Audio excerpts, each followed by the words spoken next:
In 1988, Don Bluth released a film that showed us a world from the perspective of dinosaurs struggling to survive in a changing world. The film inspired more sequels to follow, but the original stood alone as a classic.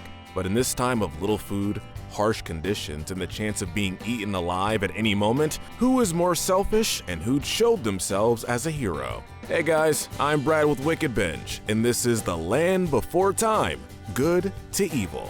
The Great Valley was all they dreamed it would be.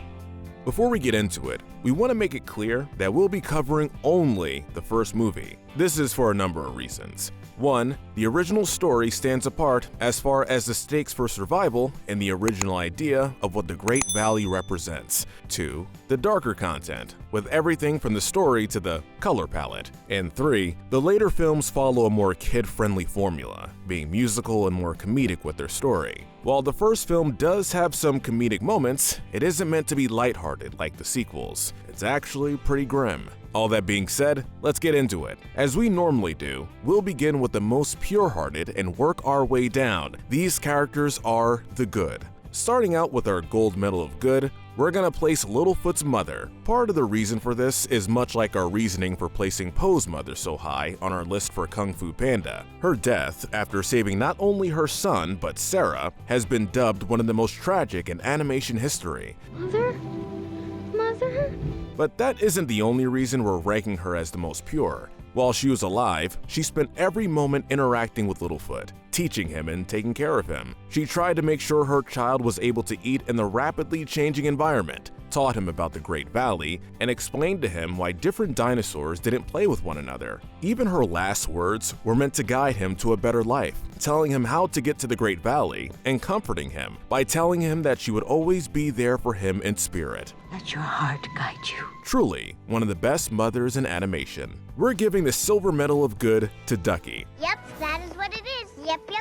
She's a loving and energetic child. She encountered Littlefoot after his mother's passing and was the one to help coax him out from his depression. Without her friendship, Littlefoot likely would have allowed himself to waste away, continuing not to eat or seek out the Great Valley. She sought out the bright side of the otherwise grim situation, finding a way to make a game even out of the cracks in the ground. Don't step on a crack or you'll fall and break your back. She was the one to get Petrie out of hiding, and was the one to find Spike and convince them both to join their group. Her reaction when she thought Petrie was dead was touching, and her relief to see her friend again even more heartwarming. She faced her fear, being the bait to lure the Sharptooth into the water, and they would have likely never been able to be rid of the beast without her. It was also sweet of her to bring Spike to her family, introducing him to the mother and other siblings. Ducky clearly got her loving nature from her mother, with the parent easily accepting Spike as one of her own. Another expert of facing fear, Petrie is next. He started off as the comedic relief of the film, though his methods for lifting the mood were typically unsuccessful, but we give him a higher rank for his acts in the end conflict with the Sharptooth. Throughout the movie, there are two specific things established about his character: his inability to fly and that he's nervous. I flied? No, you fouled. Both of these were tackled towards the end, with Petrie deciding to swoop in and help Ducky, using the Sharptooth's breath as the lift he needed to learn to fly. He risked being hurt or killed, trying to blind the creature, pulling at the eyelids of the beast, and nearly drowning in the process. You go without Petrie? Fans can be conflicted on whether to appreciate this character, torn with how he treated Littlefoot's beloved tree star and how he interacted with the others in the group.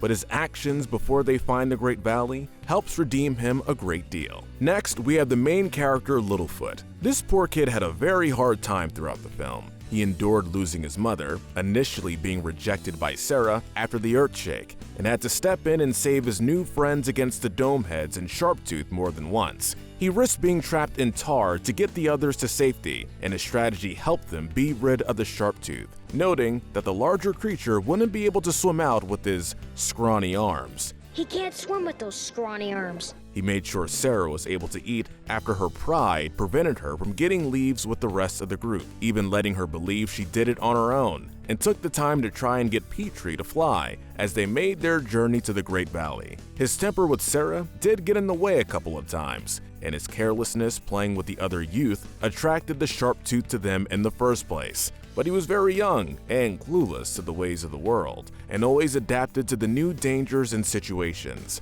Once he regained the determination, there was little he couldn't do without the aid of his friends. Spike earns the next spot. He has no dialogue and is very simple with his desires. Being newly hatched, he's more concerned with his next meal and having an authority of some sort to look after him and take care of him. He quickly learns how to interact with his new friends, treating them more as family. He's loyal to Ducky once they bond, and follows Littlefoot's lead in escaping from the tar pits and dropping the large boulder on the Sharptooth. He easily took to being a member of Ducky's family, seeing the young girl's mother as his own without hesitation. When the group was briefly torn between Sarah's method and Littlefoot's, Spike followed Ducky to accept Sarah's method, seeing her as a maternal figure in his life. But once Littlefoot returned for them, he had no issue trusting the Longneck, jumping across lava and escaping from danger with the more intelligent mentor of the group. He put faith into the Longneck's quick thinking, knowing it would make all the difference helping their friends. Next, we have Sarah, the first youth that Littlefoot encounters. They go through the first incident with the Sharptooth together, as well as the Earthshake. Now, Sarah isn't a bad kid, but she does have her faults. Sarah! Hello! What do you want? She's incredibly proud, a clear imitation of her father, and from the moment she was hatched, she was determined to prove herself as a strong force. While her father made it clear that Longnecks and Three-Horns don't play together, she still didn't have an issue with playing with Littlefoot or joining the others later on in the movie. She was stubborn, but she also had the good sense to know that she had little chance surviving on her own with the Sharptooth on her trail. To her credit, she did try warning the others about the Sharptooth, and even woke them when the beast showed up again, rather than running away on her own. But I chose to come back to warn you.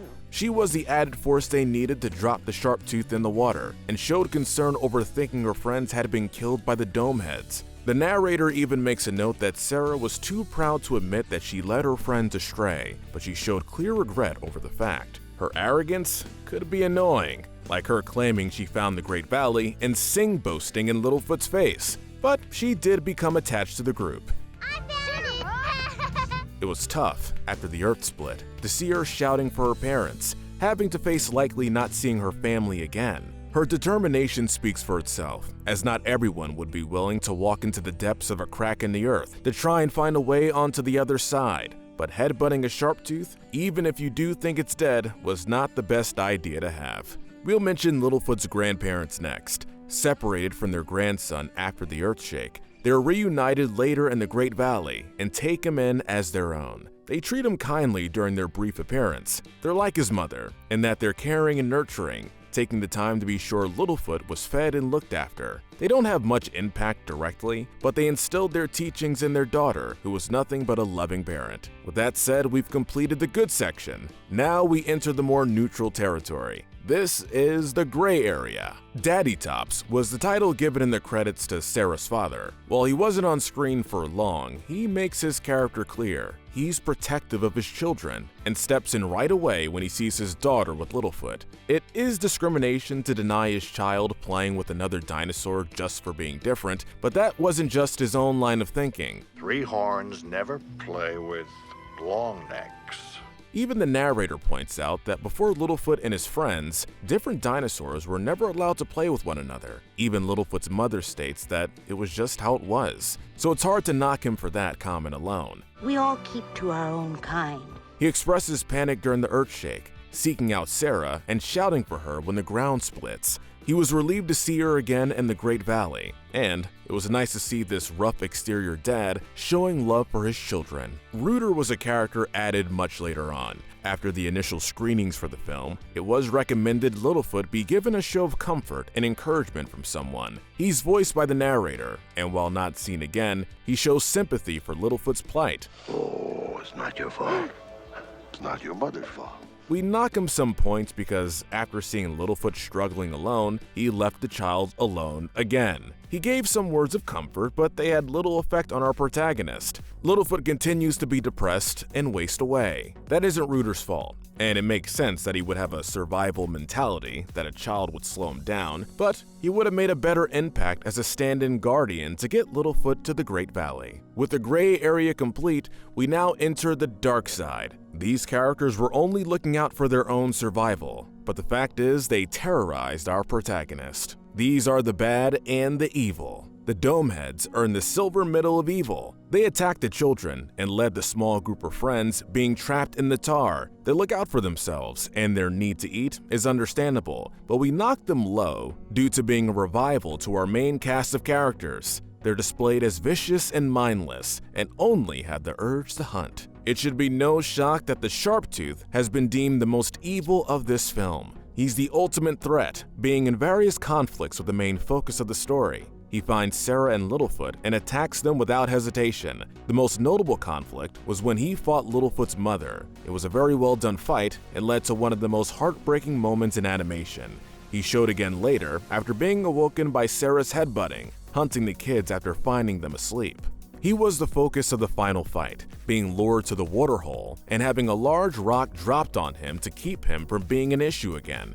But he didn't go down without a fight. He was determined to take the children down with him, even managing to leap up to where the kids were before he fell to his death. A very notable antagonist in Don Bluth's work. But what do you think? Were you a fan of the classic Land Before Time? Who do you think was the most moral character? Let us know in the comments section below. Don't forget to hit that notification bell and binge our Good to Evil playlist, where we break down the morality of the characters from your favorite cartoons, shows, and movies. But most importantly, stay wicked.